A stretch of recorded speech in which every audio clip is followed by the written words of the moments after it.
tukiamini kupitia jina la Yesu aliye mwombezi wetu. Amen. Kipindi kiko mbele yetu ni kipindi ya possibilities ama special needs. Alafu dada ambaye anaenda kutuongoza atatuongoza kwa vipindi viwili, ambaye akimaliza ingine anaendelea na ingine. Ingine ni afya zetu. Anaenda anasema ni publishing. Akimaliza kipindi cha possibilities anaendelea na kipindi ya publishing. Kwa hivyo ni wangapi pamoja nami tunamkaribisha aweze kuamuka na aweze kuendelea. Dada, umebarikiwa. Umeandaliwa. Mkaribisho.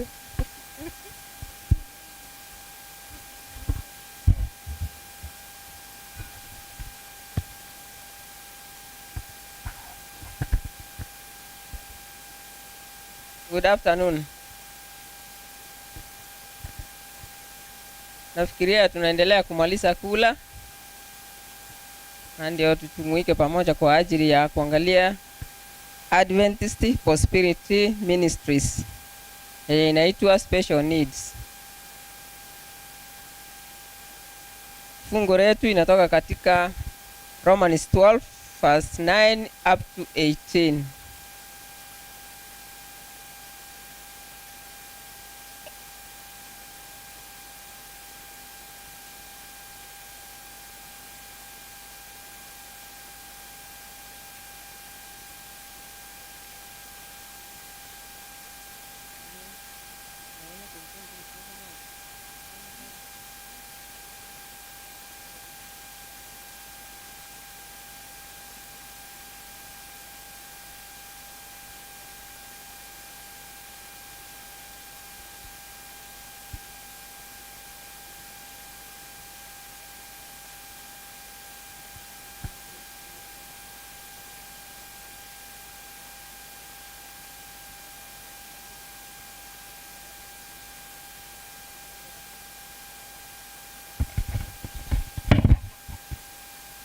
Warumi 12 fungu la 9 mpaka 18.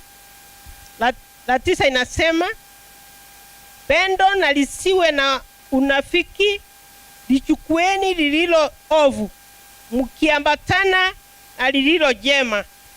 Verse 10, kwa pendo la undugu mpendane nanyi kwa ninyi, kwa heshima mkiwatanguliza wenzenu. 11, kwa bidii si walegevu, wakiwa na juhudi katika roho zenu, mkimtumikia Bwana. 12, kwa tumaini mkifurahi katika dhiki, mkisubiri katika kusali, mkidumu. 13, kwa mahitaji ya watakatifu mkifuata ukarimu, katika kukaribisha wageni mkijitahidi. 14, wabarikini wanaowaudhi, barikini wala msilaani. 15, furahini pamoja nao wafurahio, lieni pamoja na wao waliao. 16, mpatane nia zenu ninyi kwa ninyi,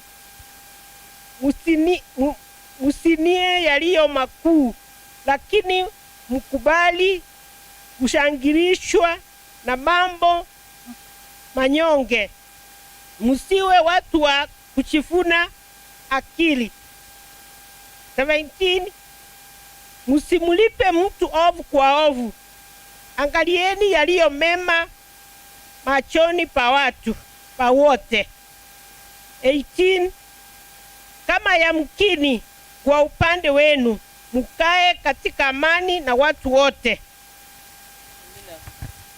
Vile tumesoma hiyo, vile tunatakiwa kuishi na wenzetu, vile tunatakiwa kuwa kind, honest, vile tunatakiwa kurejoice na wale wana rejoice, vile tunatakiwa kumoni na wale wanaomboleza, na ndio tunaambiwa kwamba tusije turuhusu mafikara yetu kama mtu ametukosea na sisi turudishe hiyo makosa, ama hivyo hivyo. Yaani mtu akitukosea na sisi tusiende tukaripe hiyo grudge. Tunaambiwa kwamba tuendelee kuwa na upendo na tuishi na watu wote tukiwa na amani katika maisha yetu. Na ikiwa tunafanya mambo, tufanye mambo yanayo mpendeza Mungu, na tuwe watu wako hospitality, yani welcoming. Na ndio tunaambiwa kwamba tunapoangalia mambo kama hayo, vile tunaenda kuangalia the possibilities, tunaenda kuangalia watumishi wa Mungu vile walikuwa wamepitia mambo mengi, na vile hata sisi tukiwa hivi huwa tunapitia mambo mengi. Sio wale pekee wamekuwa wameremewa ndio wanaitwa possibilities. Tunaambiwa kwamba hata familia zetu tunakuwa na mambo kama hayo katika familia zetu, hata maisha yetu. Hata tunapoangalia in the Bible tunaangalia kwamba kuna watumishi wa Mungu walikuwa hapo wengi, maisha yao ama familia zao asikuwa zimekamilika. Hata hao walipitia changamoto nyingi na maumivu mingi katika safari yao ya imani, kwa sababu vile walikuwa wanapitia hayo mambo yalikuwa yanatufundisha, ama ni leseni ilikuwa inawafundisha vile wataendelea ku grow in faith, na vile watakuwa wakiendelea na hiyo safari wakiwa na comfort, wakiwa na tumaini yenye ilikuwa inawaongoza, kwa sababu wakipitia hayo mambo yote walikuwa wanapata tumaini. Na tunaona kwamba hata ingawa dunia yenye tunaishi imejaa na mambo mengi na imekuwa damaged na sin, lakini bado Mungu wetu anatuelezea kwamba yeye ni Mungu wa rehema, na bado ataendelea kuturehemu kama watoto wake na kama watu wake. Tunapata kwamba familias nyingi za watu wa Mungu, ndio tumesema kwamba asikuwa perfect. Hata hao walikuwa na mambo mengi ilikuwa inasumbua maisha yao, lakini tunapata kwamba Mungu mwenyewe alitumia the brokenness ya familia ya watumishi wake kufanya mambo makuu, na hata ikiwa walikuwa na changamoto katika maisha yao. Na ndio tunapata kwamba walikuwa wamejifundisha vile wataweza kusamea wengine na vile hawa wamesamewa. Tunapoangalia historia ya Adam and Eve, tunapata kwamba ile changamoto ilikuja kwao mara ya kwanza. Tunapata kwamba kijana yao anakufa, anauliwa na ndugu yake, na vile anauliwa na ndugu yake, hiyo ni changamoto ilikuja katika hiyo familia. Na vile ilikuja sasa, tunapata kwamba hapo ndio tunapata kwamba lakini hiyo experience ya upendo wa baba yetu ilionekana katika maisha yao, na wakasamewa. Na hao sasile hiyo tragedy ilikuja katika maisha yao, walikumbuka kwamba ni kwa sababu walikuwa wametenda yale maovu mbele ya Bwana ndio wamepatwa na hiyo mambo. Lakini bado tunaona kwamba Mungu wetu ni wa rehema, na bado anaendelea kutupenda jinsi tulivyo hivyo. Tunapoangalia historia ya Abraham and Sarah, na naye tunapata kwamba walipitia changamoto nyingi mpaka wakati wanakuja kupewa mtoto. Na vile Penina alikuwepo, alikuwa anamkecheli Ani, lakini vile Ani aliongea na akaongea na Mungu, akaomba, Mungu alimbariki na akapata yule mtoto alikuwa ameambiwa apate. Na ndio tunaambiwa kwamba watu wa Mungu walipitia changamoto nyingi, na si ati hakuna watu wataweza sema ati hawana changamoto. Na hiyo changamoto ndio tunasema ndio possibilities katika familia zetu, na hiyo inatufunza vile tunatakiwa kusonga karibu na Mungu hata ingawa tunapitia changamoto kama hiyo. Tunapoangalia King David, naye alikuwa na changamoto yake, lakini tunapata kwamba kwa sababu Mungu wa rehema bado alimrehemu kama mtumishi wake. Tunapoendelea kuangalia, tunaambiwa kwamba every family is a prosperity family. kwa sababu Mungu aliumba mwanadamu ama aliumba mwanadamu katika inchi ilikuwa perfect na mwanadamu akiwa perfect. Lakini kwa sababu ya dhambi, sasa mwanadamu alikuwa sio perfect tena. Na ndio unapata kwamba mara nyingi tuko na shida nyingi, tuko na changamoto katika hii ulimwengu kwa sababu dhambi iliingia kupitia kwa our parents, our past parents. Tunapoangalia juu ya Ruth, Naomi na yule msichana mwingine, tunapata kwamba saa zile Naomi aliama akaenda, saa zile njaa ilikuja akaama kwao, akaenda huko kutafuta chakula. Tunapata kwamba saa zile walikuwa walitembea wakafika pale, naye akapata changamoto ya mume wake kufa, vijana wake wakakufa baada ya kuoa. Lakini sasa hapo ndio tunapata kwamba changamoto walipitia ni nyingi, na ndio unapata kwamba huyu msichana Ruth yeye akasema hawezi akawacha huyu mama hata ingawa ni changamoto. Yeye alisema ataendelea kukaa na huyu mama, na vile mama alikuwa anawaambia sasa sina vijana wenye mtaenda kuishi nao, na vile nimekuwa mzee sitaenda kupata watoto, sasa afadhali mrudi kwenyu muende mkapate wanaume wengine. Lakini yule mmoja tunapata alienda, lakini Ruth alisema mimi sitaenda. Pahali utaenda ndio nitakuwa, na pahali utaishi ndio nitaishi. Ile yale yote utakuwa unafanya tutakuwa na wewe. Kama ni kifo nitakufa pahali utakufia. Na ndio tunapata kwamba tunaposoma hiyo historia inatuelekeza vile Mungu ako mwema katika maisha ya watoto wake, na bado anaendelea kujitiririsha katika maisha ya watoto wake. Na ndio tunapata kwamba sasa the kindness of Naomi ilikubali waende na Ruth na wakae na yeye. Na tunapoangalia hapo ndio tunakuja kupata Mwokozi wetu Yesu alisaliwa kutoka kwa hiyo lineage. Tunapoangalia historia ya Paul, kila alikuwa anafanya kazi yake. Sasa alikuwa amekubali Yesu Kristo kama Mwokozi wa maisha yake. Alijitoa kwa ajili ya kufanya kazi, kuhubiria watu juu ya Yesu, kufungua makanisa na kupitia changamoto nyingi. Hata yeye alikuwa na possibilities zingine, lakini tunapata kwamba hata ingawa haya yote yalikuwa, yeye mwenyewe tunapata alifanya kazi na akamaliza akiwa vizuri. Na tunapata kwamba familia zetu tunatakiwa kupractice kindness, hospitality na mambo yale mazuri yataonekana katika familia zetu. Ndio tunaambiwa kwamba ni lazima tuendelee kuwa humble kwa familia zetu, na tuishi pamoja na tujue vile Mungu mwenyewe anahitaji tuishi kama watu wake. Ndio tunapoangalia mambo kama hayo yanatusaidia kukua kiroho, kwa sababu hata ingawa tutapitia changamoto nyingi, tunaambiwa kwamba the grace of God is still sufficient for each and every one of us. Na Mungu atubariki kwa hayo. Tuombe. Baba wetu na Bwana wetu ishie pahali pa juu, tunakushukuru na kuliinua jina lako kwa vile umekuwa mwema kwetu siku zote. Asante kwa ajili unaendelea kutufundisha jinsi tunatakiwa kuishi na wenzetu na familia zetu, hata ingawa tuko na changamoto nyingi tunapitia.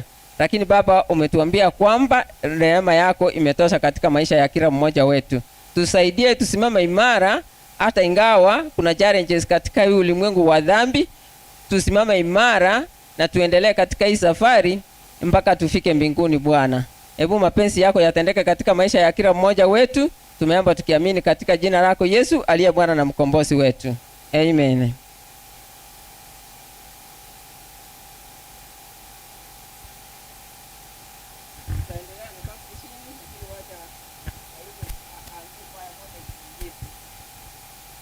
Chachi kwaya mkuja kwa wimbo moja tunapofungua namba 10. Church kwaya, mfanye haraka sababu hatuna wakati. Kristo wa neema yote. Namba 10 tuimbe kwa upamoja.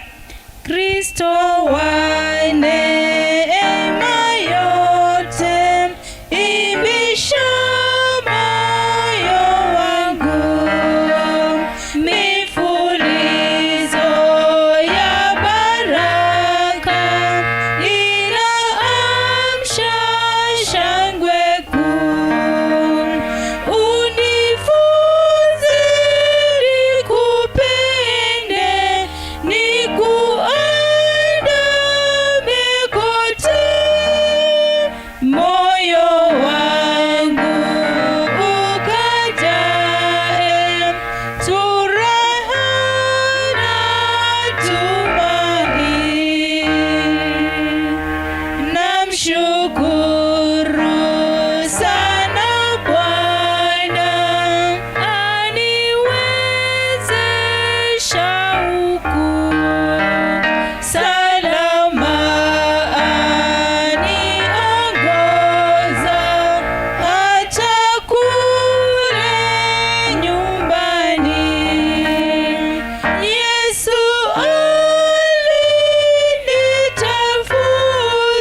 Sekolo moja na ukura chekoba Ugoja kwa maneno itu na malaika lengo Rumanyete Tukaraja itu Maneta rumanyete Rumanyete Tukaraja itu Maneta rumanyete Maneta rumanyete Tukolo nyane Nakino nyana malaika igoro Sekolo moja na ukura chekoba Ugoja kwa maneno itu na malaika lengo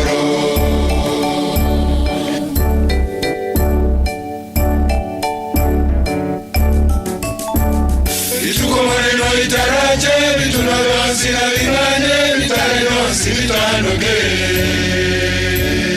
Ituko maneno itaraje Bituna vyansi na vingane Vitare vyansi vitandoke Ayumunya vimeo tako ayerea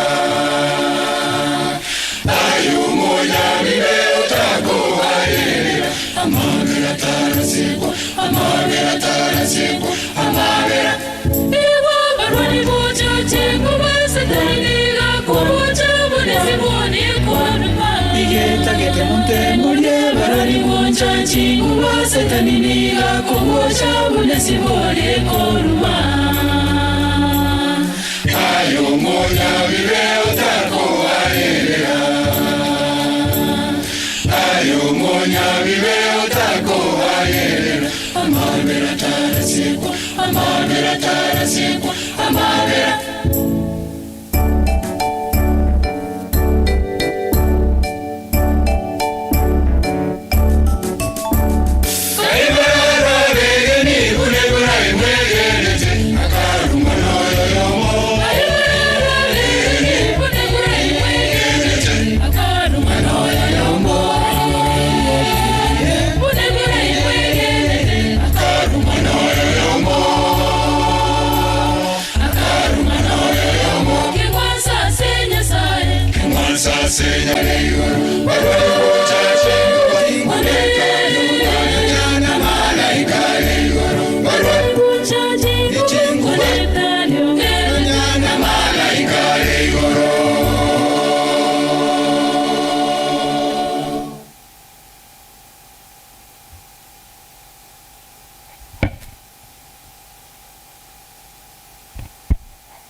Tunaomba kupisha kipindi kingine.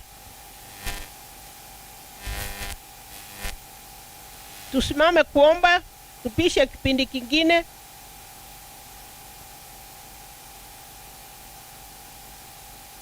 Baba na Mungu wetu, katika jina la Yesu, tena tumekuja miguuni pako. Tunakushukuru kwa kipindi ambao kimepita. Tunashukuru Baba kwa Roho Mtakatifu ambaye amekuwa pamoja nazi.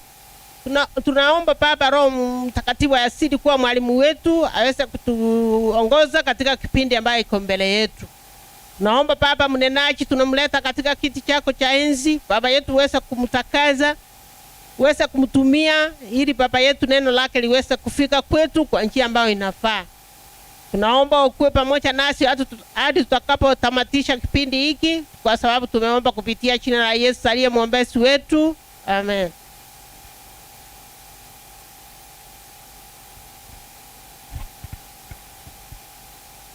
Tufungue Biblia yetu Matthew 24 verse 14.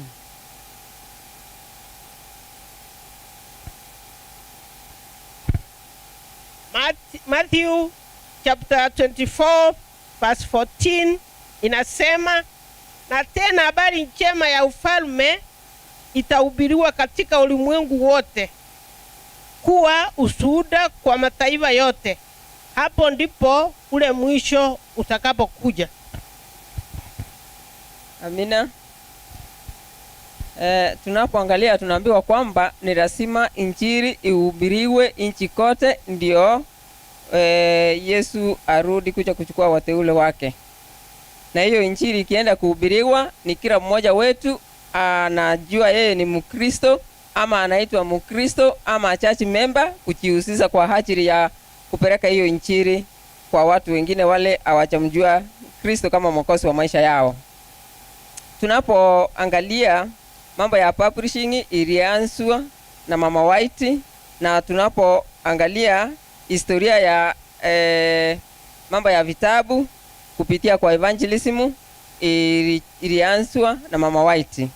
Na tunapoangalia tunapata kwamba in 1880 James White alipata kijana mmoja alikuwa anaitwa George, na huyu kijana alikuwa anataka kuwa mhubiri sana. Na vile alikuwa anataka kuwa mhubiri, akaambia yeye anataka kwanza kuhubiria watu. Lakini unajua kuna changamoto ya kwenda kuhubiri ikiwa hujakuwa yani hujaelekezwa. Sasa tunapata kwamba huyu George alikuwa anasema anataka kwenda kuhubiria watu, lakini sasa ile James White alimwangalia akapata kwamba kusema ukweli anataka kuhubiri, lakini inaonekana kama hata hubiri. Lakini kitu yenye walifanya, walimuandaa akampeleka kuishi na mmoja wao. Sasa wakamwambia tutakualika na tukutengenezee kila kitu, tuone kama utaweza kuwa mhubiri mzuri. Tunapata kwamba huyu George alipelekwa akakaa na huyu